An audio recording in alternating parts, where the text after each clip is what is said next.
So, Scott Bean, you've Right. been working on SubZeros for how long? Oh, about 35, 36 years. And now you were telling me that you might be one of the most experienced people. Yeah, probably when it comes to working on SubZeros, because I've worked on them all my life. What makes them such great 20. refrigerators, do you think? Well, because they have separate cooling for the freezer and refrigerator, they don't have to do certain things on the freezer side.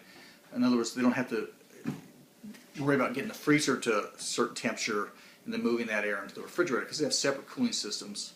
You don't have nearly as cold Arctic air being drawn into the refrigerator. They can use an evaporator on the refrigerator side that cools the refrigerator sufficiently, but doesn't get so cold that it draws so much moisture out of the food. They keep food better.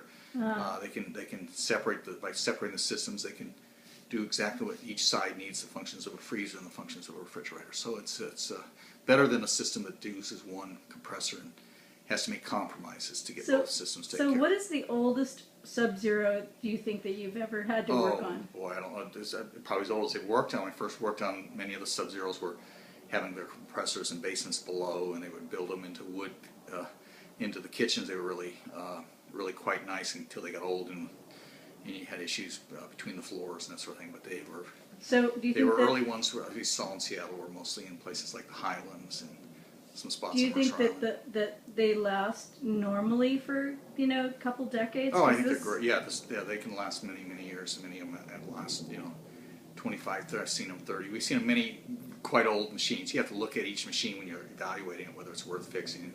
Yeah. Because machines age and there's certain things that happen that you can't get around. Yeah. No matter who makes it, but Yeah. it's a great American-built company, family-owned. It's a great company. Well, I, for one, am Yeah. so grateful that you are around to help. So Okay. thank you very much. Well, you're welcome. And we'll look forward not to seeing you sooner, Yeah, but exactly. but just to be knowing that you're there. Yeah. Well, thank you. We'll All get right. you squared away. Thank Okay. you. Mhm.